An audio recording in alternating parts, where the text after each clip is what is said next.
Honeymoon Penthouse has a combination convection and microwave oven.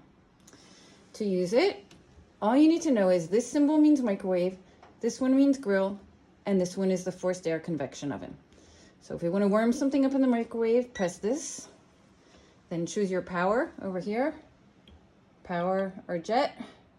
You can turn it up and down. Let's take just the standard.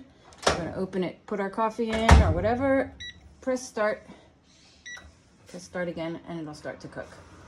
You can increase the time by just pressing the start button, 30-second increments.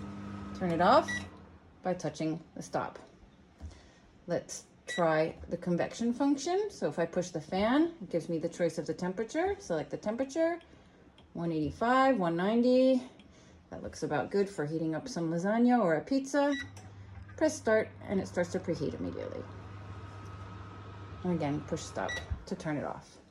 It has tons of pre-programmed special functions for thawing things, cooking bread, who knows what.